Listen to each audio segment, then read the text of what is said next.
Hey everyone, and welcome to Book Lovers Unite. Today we are diving into an absolute classic, a book that has truly stood the test of time, How to Talk So Kids Will Listen and Listen So Kids Will Talk by Adele, Faber, and Elaine Mazlish. Let's just kick things off with a question that I think every single parent, and probably every kid, let's be honest, has felt deep in their bones at some point. It's that core frustration, right? And this book just gets to the heart of it so well. So, you might be wondering, why are we talking about a book that came out in the 1980s? Well, because it is pretty much the Bible of respectful parenting.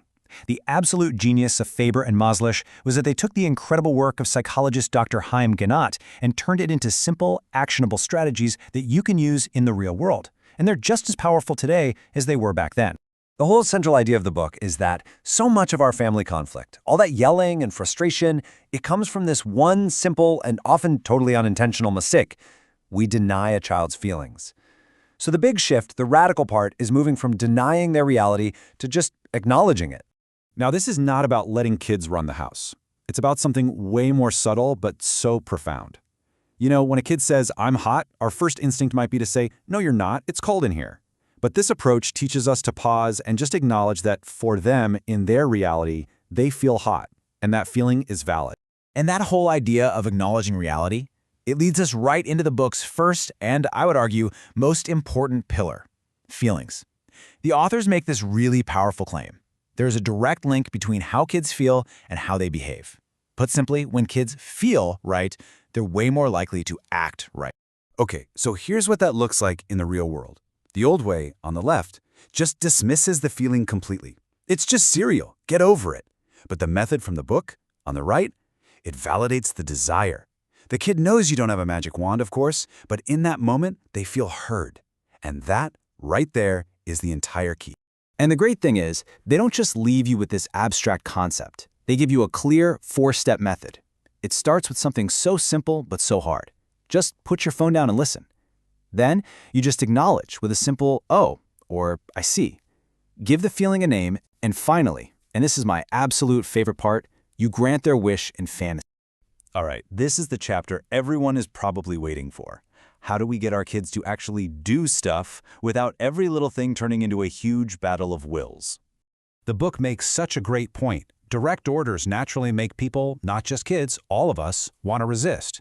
So instead of an accusation like, "You left the milk out again," you just describe what you see. The milk is on the counter. It's a tiny change, but it shifts the whole dynamic. It's no longer you versus your kid, it's both of you versus the problem. I just love this example. Using a playful note like this one takes away all the accusation. It invites the child to use their own brain to solve the problem. It's respectful. And you know what? It's a lot more fun than nagging. Okay, so what if describing the problem doesn't work and the misbehavior keeps happening? Our instinct is usually to turn to punishment, but the book's third pillar really challenges this whole idea, offering alternatives that are all about teaching, not just penalizing. The authors make a really powerful argument here. The goal of discipline shouldn't be to make a child pay for what they did.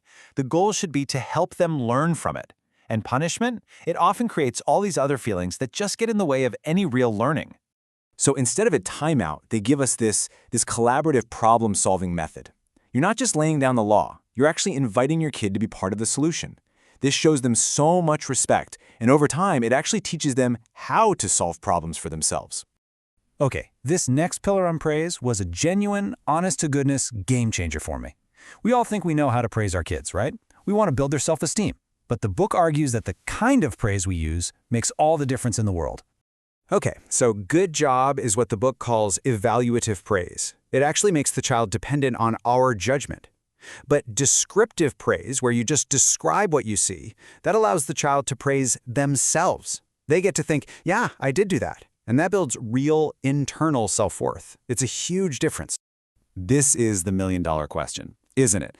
Because let's be honest, the examples in the book can sometimes feel a little perfect, a little too scripted for the messy reality of life.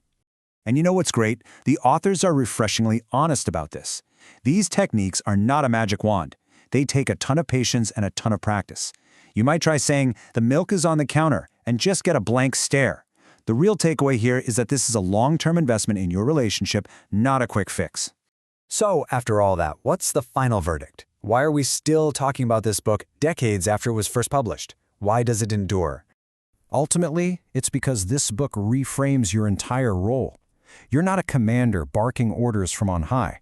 You're a guide walking alongside this little person, helping them figure out the incredibly complex world of human emotions. And that's why these lessons are for everyone, not just parents. Anyone who wants to be a better communicator. And that's the powerful final thought the book leaves us with. It challenges us to really think about our goals. Are we just aiming for simple obedience and a quiet house? Or are we aiming for something deeper, a real connection, and a home where people feel truly safe and understood? I am so curious to hear from all of you on this one. Please, drop a comment below and share your stories. Have you tried any of these techniques? Did you have a major breakthrough? Or did you just get the blank stare? Let's get a real conversation going. And finally, if you found this breakdown helpful, please do me a favor and give it a thumbs up, and make sure you subscribe to Book Lovers Unite. We'll be back next week to break down all the key ideas from Atomic Habits. Until then, thanks for watching.